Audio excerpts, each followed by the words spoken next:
शासनाने धरण बांधण्यासाठी तुमची जमीन घेतली, पण तब्बल 30 वर्ष त्याचा मोबदलाच दिला नाही, तर तुम्ही काय कराल?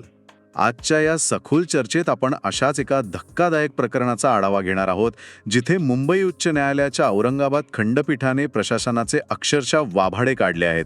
या भागात आपण पाहणार आहोत की भूसंपादन कायद्यातील तरतुदी नक्की काय आहेत, प्रशासकीय दिरंगाईवर आणि सर्वात महत्त्वाचं म्हणजे सामान्य शेतकऱ्यांच्या हक्कासाठी न्यायालयाने कोणता ऐतिहासिक निर्णय दिलाय हे आपण सविस्तर बघणार आहोत. अगदी बरोबर. तर अशीच उपयुक्त माहिती मिळवण्यासाठी आपला महसूल शाही चॅनल लगेच सबस्क्राईब करा. हा व्हिडिओ शेवटपर्यंत बघा, कारण मध्येच आपण या विषयाची अत्यंत महत्त्वाची माहिती देणार आहोत, जी आपल्याला भविष्यातही खूप उपयोगी पडेल. चला तर मग कायद्याचं आणि तुमच्या फायद्याचं बोलूयात.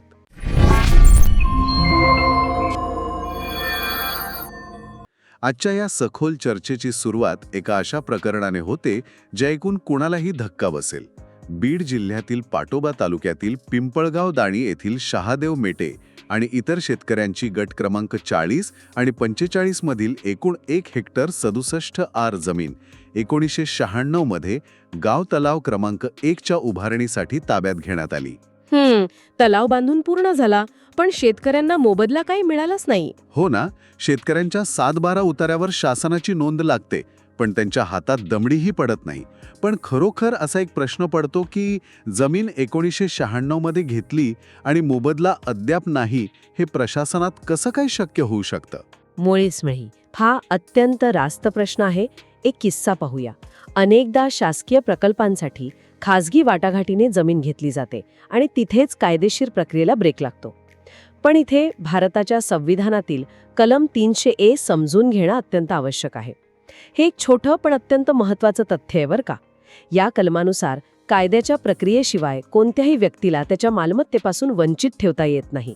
केवळ जमीन ताब्यात घेतली म्हणजे कायद्याची प्रक्रिया पूर्ण होत नाही. म्हणजे ताबा घेतला आणि विषय संपला असं होत नाही? मुळीच नाही. कायदेशीर मार्गाने मोबदल्याची निश्चिती करणे आणि त्याचे वाटप करणे हे शासनाचे संवैधानिक कर्तव्य आहे. माझ्या अनुभवातून सांगते, प्रशासकीय दिरंगाई हे कारण देऊन शासन आपली जबाबदारी कधीच झटकू शकत नाही. हे लक्षात ठेवा, म्हणजे पुढे अडचण येणार नाही. नक्कीच. अनेकदा लोकांचा असा एक मोठा गैरसमज असतो की एकदा का सरकारने प्रकल्पासाठी जमीन घेतली की मग मोबदल्यासाठी ते कितीही वर्ष लावू शकतात आणि आपण सामान्य लोक काहीच करू शकत नाही. हा गैरसमज आज दूर करायलाच हवा, नाही का? अगदी 100%. हा गैरसमज आपण आज फोडूनच काढूया. 2013चा भूसंपादन कायदा, ज्याला आपण right to fair compensation and transparency in land acquisition, rehabilitation and resettlement act म्हणतो, त्या कायद्याने परिस्थिती खूप बदलली आहे. यातील कलम 77 उपकलम 1 नुसार निवाडा जाहीर झाल्यावर तात्काळ मोबदला देणे बंधनकारक आहे. तात्काळ म्हणजे प्रशासनाला लगेचच पैसे द्यावे लागतात? होय. आणि एवढंच नाही, कलम 80 नुसार मोबदला देण्यापूर्वीच जर प्रशासनाने जमिनीचा ताबा घेतला असेल, जसे या प्रकरणात झाले, तर त्यावर कायदेशीर व्याज देणे शासनाला भाग आहे. प्रेक्षकांनो, तुम्ही याबाबत कधी विचार केला आहे का? कमेंट सेक्शनमध्ये नक्की सांगा. आणि हो, अशाच उपयुक्त माहितीसाठी महसूल शाही चॅनलला आत्ताच सबस्क्राईब करा. आता या प्रकरणातील काही चकित करणारे आकडे पाहूया. पहिली गोष्ट, प्रकल्प 1996 मध्ये पूर्ण झाला.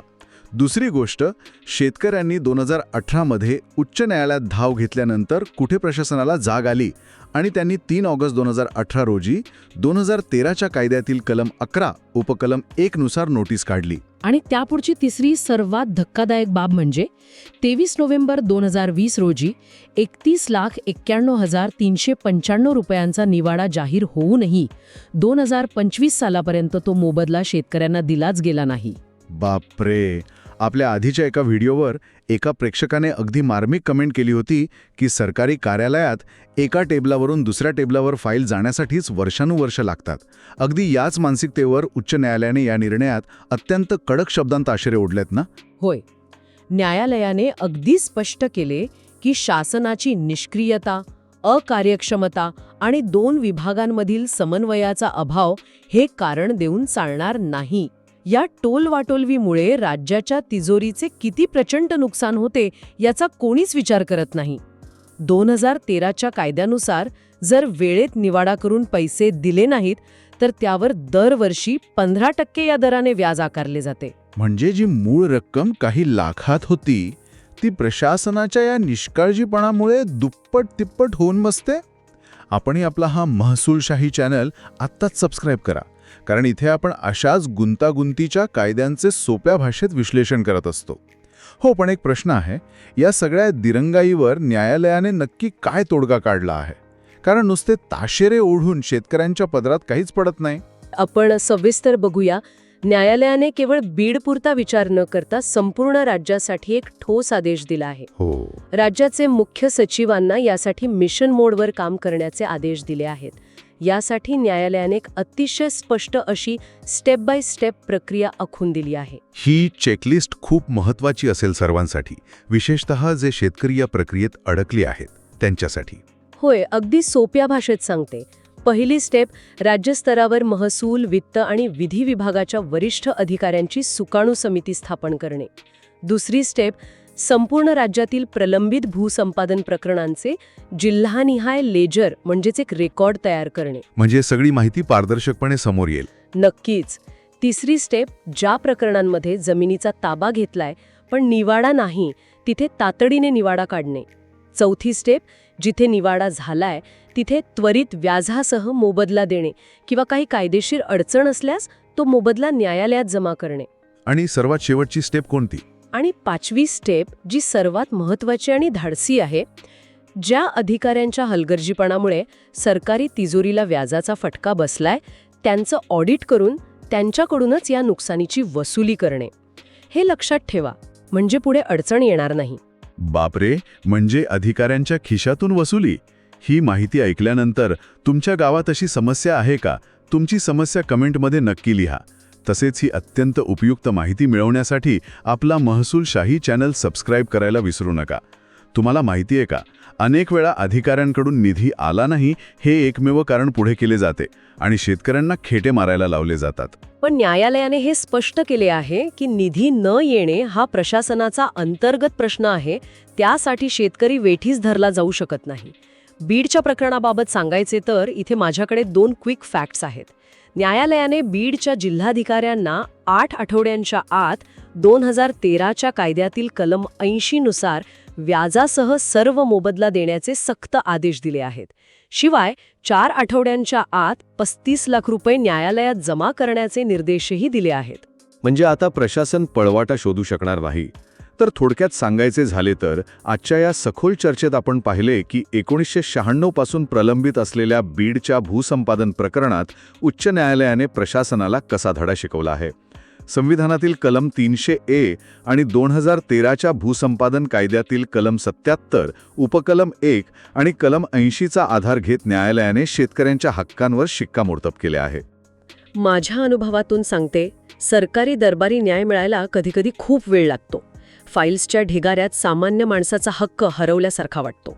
पण जेव्हा कायद्याची ताकद आणि संविधानाचा आधार या सर्वसामान्यांच्या पाठीशी खंबीरपणे उभा राहतो, तेव्हा पिढ्यानपिढ्यांचे प्रलंबित प्रश्न सुटतात आणि खऱ्या अर्थाने न्याय प्रस्थापित होतो. अगदी खरंय. हा व्हिडिओ आपल्याला आवडला असेलच. असेच महसूल आणि इतर सर्व कायद्यांबाबत सोप्या भाषेत मार्गदर्शन तुम्हाला यापुढेही हवंय. मग आपला महसूलशाही यूट्यूब चॅनल तुमच्यासाठीच आहे. लगेच सबस्क्राईब करा आणि बेल आयकॉन दाबा. आणि पुढच्या भागात आपण अशाच एका महत्त्वपूर्ण विषयावर चर्चा करणार आहोत, ज्यामुळे जमिनीच्या नोंदी आणि वारसा हक्काचा एक मोठा गुंता कायमचा सुटणार आहे. तो व्हिडिओ पाहण्यासाठी आमच्या चॅनलशी जोडलेले राहा. तसेच आमच्या व्हॉट्सॲप आणि टेलिग्राम ग्रुपची लिंक डिस्क्रिप्शनमध्ये दिलेली आहे, तिथे नक्की सामील व्हा. हा व्हिडिओ आपल्या मित्रांना गावातल्या व्हॉट्सॲप ग्रुपमध्ये जरूर फॉरवर्ड करा, जेणेकरून ही महत्त्वाची माहिती प्रत्येक गरजू व्यक्तीपर्यंत पोहोचेल. कारण आम्हाला विश्वास आहे की ज्ञान हे प्रत्येकाचा हक्क आहे. आज इथेच थांबूया. लवकरच भेटू पुढील भागात. धन्यवाद. जय महाराष्ट्र.